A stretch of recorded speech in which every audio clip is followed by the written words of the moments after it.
সংগ্রামী ভাইরা, আমরা সকলেই জানি চট্টগ্রামে ইসলাম সন্ত্রাসী সেই বছরের গুন্ডাদের ধরা আমার ভাই আইনজীবী সাইফুল ইসলামকে প্রকাশ্যে কুপিয়ে হত্যা করা হয়েছে। আমরা আমার শহীদ ভাইয়ের হত্যার বিচারের দাবিতে আজকে প্রতিবাদ সভার আয়োজন করেছি। আমরা সকলেই সাইফুল ইসলাম ভাইয়ের হত্যার বিচারের আগ পর্যন্ত ওলামায়ে কেরামের নেতৃত্বে রাজপথে সোচ্চার থাকবে ইনশাআল্লাহ। আমাদের আজকের সমাবেশে এ পর্যায়ে গুরুত্বপূর্ণ বক্তব্য পেশ করছেন হাজারীবাগ বড় মসজিদের সম্মানিত খতিব তরুণের আইডল হযরত মাওলানা মঈনুল ইসলাম ফরিদী। হযরত মাওলানা মঈনুল ইসলাম ফরিদী। নারায়ে তাকবীর।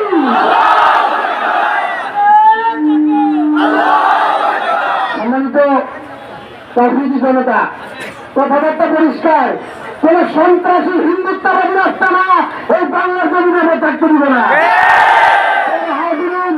মুসলমান শান্তিপ্রিয়, মুসলমান সুশৃঙ্খল, আমরা হাজারো বছর ধরে এই বাংলার জমিনে মুসলমানেরা হিন্দুদেরকে মার করে যেমন সন্তান নিরাপদ, মুসলমানদের কোনে হিন্দুরা নিরাপদ ছিল, ঠিক কিনা বলে? সাধারণ হিন্দুদের কোন জানমালের ক্ষতি চাই না, আমরা তাদের জানমাল রক্ষা করবো, ঠিক কিনা বলে?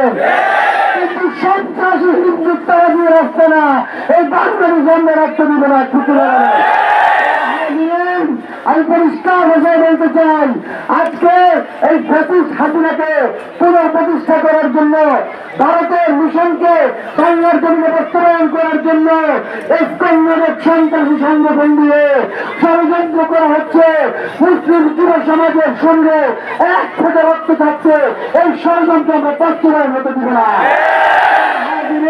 আমি মুসলমান তরুণদেরকে সেই হযরতুল হিন্দের কথা স্মরণ করিয়ে দিতে চাই।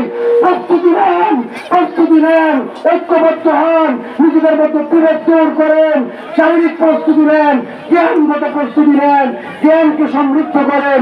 আল্লাহ রব্বুল আলামিন এই হিন্দুত্ববাদীদের বিরুদ্ধে আমাদেরকে গাজওয়াতুল হিন্দের চেতনায় ঐক্যবদ্ধ হয়ে হিন্দুত্ববাদীদের বিরুদ্ধে চূড়ান্ত সংগ্রামে অবতীর্ণ হওয়ার তৌফিক দান করুন।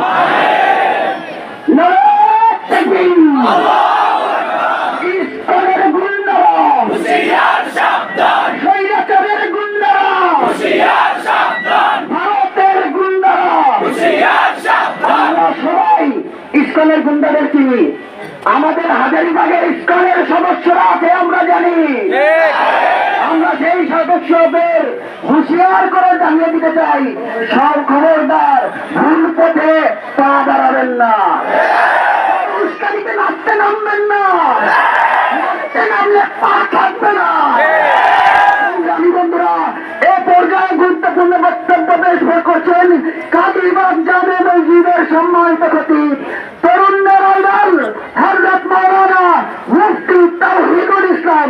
হযরত মাওলানা মুফতি তাওহীদুল ইসলাম। বিসমিল্লাহির রহমানির রহিম। নাহমাদুহু ওয়া নুসাল্লি আলা রাসূলিল কারীম, আম্মা বা'দ। সংগ্রামী তাওহীদি জনতা, আমরা সকলে অবগত আছি, বিগত 3 দিন আগে আমাদের এক মুসলিম ভাইকে ইসকন সন্ত্রাসীরা নির্মমভাবে শহীদ করে দিয়েছে। আমরা এক কথা বলে দিতে চাই, আমরা মুসলমান বীরের জাতি, আমরা কখনো মৃত্যুকে ভয় পাই না। আমরা মুসলমান জীবন দিতে জানি, কিন্তু ঈমান দিতে জানি না। জীবন দিতে জানে, তাদেরকে মৃত্যুর ভয় দেখায় লাভ নাই। আমি মুসলিম ভাইদেরকে বলবো, যুবক ভাইদেরকে বলবো, এখন থেকে গজওয়াতুল হিন্দের প্রস্তুতি নিতে থাকেন। তারা যখন গজওয়াতুল হিন্দকে উপলক্ষ করে প্রত্যেকটা ইসকন মন্দিরকে অস্ত্রের গুলাম বানিয়েছে, আমরা বলতে চাই আমরা আর ঘরে বসে থাকবো না, এখন থেকে গজওয়াতুল হিন্দের প্রস্তুতি নিতে থাকবো ইনশাআল্লাহ। আমাদের সবাইকে তৌফিক দান করে। আমরা সকলেই আমাদের শেষ রক্তবিন্দু পর্যন্ত পথে থাকবো ইনশাআল্লাহ। গুরুত্বপূর্ণ বক্তব্য নিয়ে আসেন হাজারীবাগের যুব সমাজের রাহবার বাতানের আতঙ্ক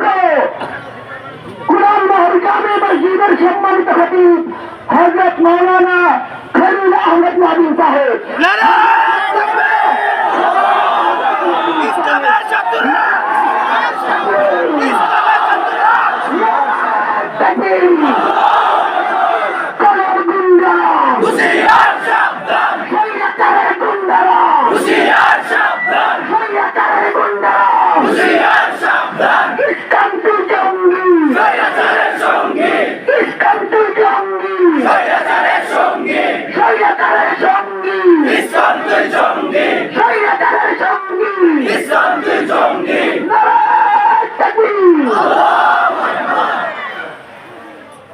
نحمده ونصلي ونسلم على رسوله الكريم أما بعد فأعوذ بالله من الشيطان الرجيم بسم الله الرحمن الرحيم تعاونوا على البر والتقوى ولا تعاونوا على الإثم والعدوان প্রিয় ভাইরা আমার ঠান্ডা মাথায় কয়েকটা কথা শোনেন আমরা যখন রাস্তায় আন্দোলন করি রাস্তায় সংগ্রাম করি সেই মুহূর্তে ভারতীয় এজেন্ট এবং ইসকনের এজেন্টেরা স্বৈরাচারের দালালেরা সূক্ষ্মভাবে সরকার এবং বিভিন্ন দলের রন্ধ্রে রন্ধ্রে ঢুকে গেছে। এই জন্য আমরা দেখতে পাই সরকারের মহলেরও কিছু লোক বিভিন্ন রাজনৈতিক দলেরও কিছু লোক ইসকন নিষিদ্ধের বিরুদ্ধে বক্তব্য দিচ্ছে। আমরা সহজ কথায় বলতে চাই আমরা যেমন ইসকনকে ঠেকানোর জন্য মাঠে নেমেছি, ইসকনের দালালি যারা করবে, ভারতের দালালি করার জন্য যারা মাঠে নামবে, তাদের বিরুদ্ধে আমাদের সংগ্রাম শুরু হয়ে যাবে।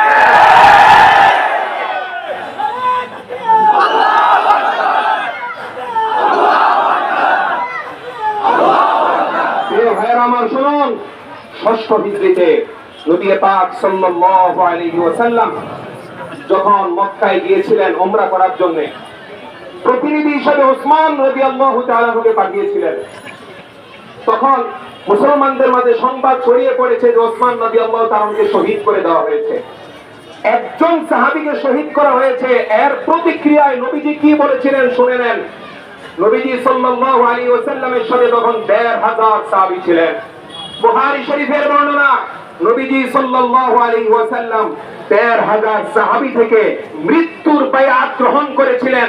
অর্থাৎ আমরা উসমানের রক্তের বদলা নেওয়ার জন্য আমি নবী ১৫০০ মুসলমান সহকারে প্রয়োজনে শহীদ হয়ে যাব। খুব খেয়াল করবেন, নবীর থেকে দাম আর কারো আছে? নবীর সাথে ১০০০ সাহাবী সবাই শহীদ হয়ে যাবেন একজন মুসলমানের জানের বদলা নেওয়ার জন্য। আমি বলি ৭ মাস আগে ফরিদপুরের মধুখালীতে যখন আমার মুসলমান ভাইকে হত্যা করেছিল তখন আমরা রক্তের বদলা নিতে পারি নাই। ওই সময় রক্তের বদলা নেওয়ার জন্য সেই সংগ্রামে অবতীর্ণ হওয়া দরকার ছিল, মৃত্যুর বায়াত গ্রহণ করা দরকার ছিল, জিহাদের অঙ্গীকার গ্রহণ করা দরকার ছিল।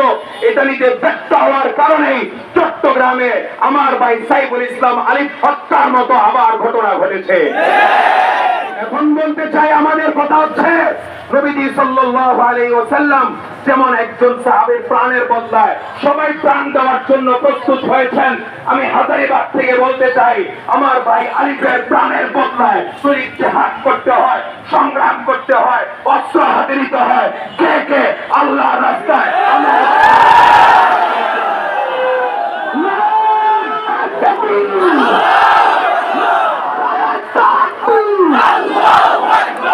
আমার ভাই শহীদ কেন? প্রশাসন জবাব দেয়। আমার ভাই শহীদ কেন? আমার ভাই শহীদ কেন?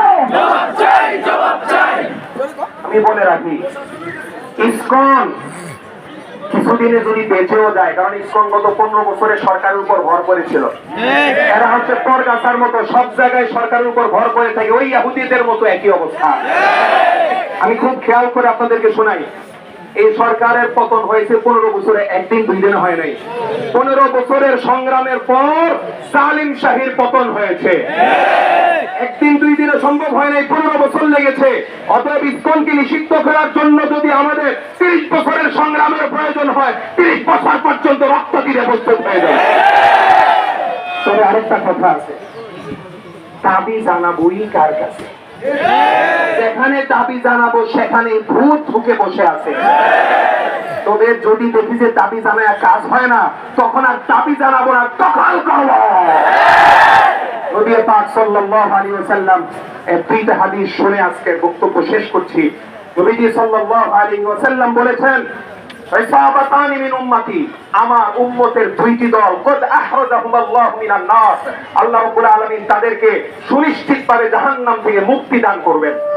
নবীজি সাল্লাল্লাহু আলাইহি ওয়াসাল্লাম বলেছেন, এক নাম্বার দল হলো যারা হিন্দুস্তানে গজওয়াতুল হিন্দে শরীক হবে। দ্বিতীয় দল হলো যারা ঈসা ইবনে মারইয়াম, ঈসা আলাইহিস সালামের সাথে জিহাদে শরীক হবে। আমি আপনাদের থেকে অঙ্গীকার নিতে চাই, নবীজি সাল্লাল্লাহু আলাইহি ওয়াসাল্লাম বলেছেন, হিন্দুস্তানে জিহাদ করে যারা নাকি এখানে হিন্দুস্তানে জিহাদ করবে, বাতিল শক্তিকে পরাজিত করবে, নবীজি বলেছেন জাহান্নাম থেকে তারা মুক্তি পাবে। কে কে হিন্দুস্তানে লড়াই করে জাহান্নাম থেকে মুক্তি পেতে চায়? নারে তাকবীর, নারে তাকবীর, আল্লাহু আকবার, নারে তাকবীর, আল্লাহু আকবার, রক্তের বন্যা ভেসে যায় বাংলায়। অন্য বর্ণনা এসেছে, শুনুন, অন্য হাদিসে এসেছে, আবু হুরায়রা রাদিয়াল্লাহু তাআলা আনহু তিনি হিন্দুস্তান থেকে ৬০০০ কিলোমিটার দূরে ছিলেন। আবু হুরায়রা রাদিয়াল্লাহু তাআলা আনহু বলেছেন, নবীজি সাল্লাল্লাহু আলাইহি ওয়াসাল্লাম আমাদেরকে হিন্দুস্তানের জিহাদ গজওয়াতুল হিন্দের ব্যাপারে প্রতিশ্রুতি দিয়েছেন। আমি আবু হুরায়রা যদি বেঁচে থাকি ওই জিহাদের জন্য নিজের জান মাল দিয়ে দিতে রাজি আছি। হযরত আবু হুরায়রা ৬০০০ মাইল দূর থেকে এই কথা বলেছেন। তিনি বলেছেন, কেন আমি এই প্রস্তুতি নিলাম? কারণ নবীজি সাল্লাল্লাহু আলাইহি ওয়াসাল্লাম বলেছেন, এই জিহাদে যারা শরীক হবে, এই জিহাদে যারা শহীদ হবে, তারা হবে শ্রেষ্ঠতম শহীদ। সুবহানাল্লাহ। এবং যদি আমি বেঁচে যাই, শহীদ নাও হই, তাহলে তো আমি জাহান্নাম থেকে বেঁচে যাব। শহীদ হলেও লাভ, আমি যদি বেঁচে যাই তাহলেও লাভ। এই জন্য আমি আবু হুরায়রা হিন্দুস্তানের যুদ্ধের জন্য প্রস্তুত। ৬০০০ কিলোমিটার থেকে আবু হুরায়রা রাদিয়াল্লাহু তাআলা আনহু যদি এই যুদ্ধে প্রস্তুতি নেওয়ার জন্য নিজেকে নিজে প্রস্তুত করে থাকেন, এই যুদ্ধে শহীদ হওয়ার জন্য স্বপ্ন দেখে থাকেন, ৬০০০ কিলোমিটার দূর থেকে ১৪০০ বছর আগে যদি আশা পোষণ করে থাকেন, বর্তমানে আমাদের কি পরিমাণ প্রস্তুতি নেওয়া দরকার বুঝে নিন। বুঝতেছেন?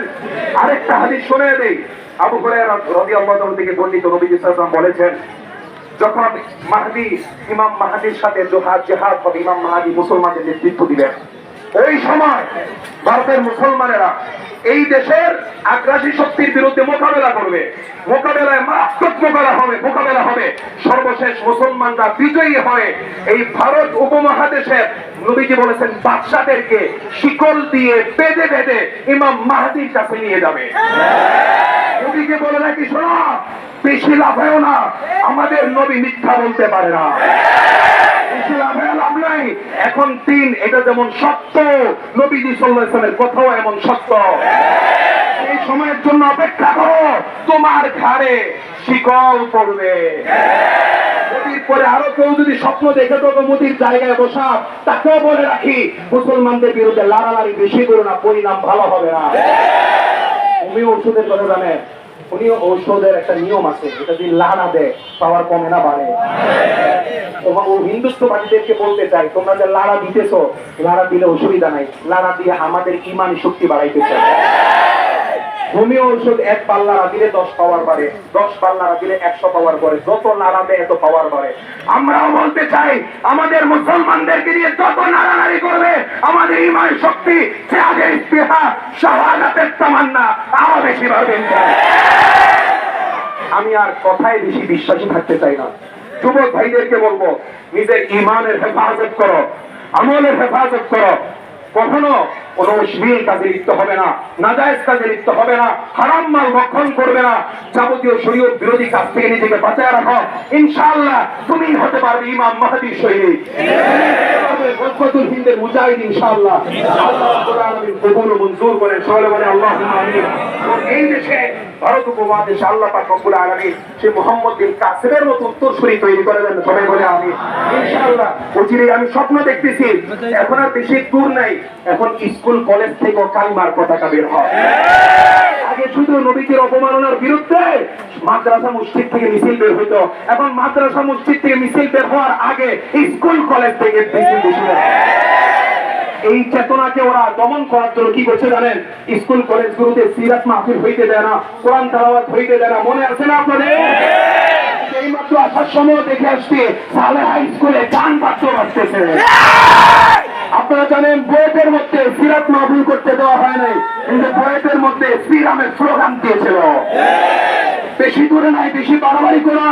বিশ্ববিদ্যালয় কলেজ ভার্সিটির দায়িত্বে যারা আছেন সাবধান হয়ে যান, সতর্ক হয়ে যান। বিগত 15 বছরে কৃষির উপর ভর করে যারা সেখানে নাপতালি করেছিল তারা কিন্তু সবাই পালাইছে। এখন নতুন করে আপনারা আবার নাপতালি শুরু করবেন না, আপনাদেরও কিন্তু পিঠের চামড়া থাকবে না।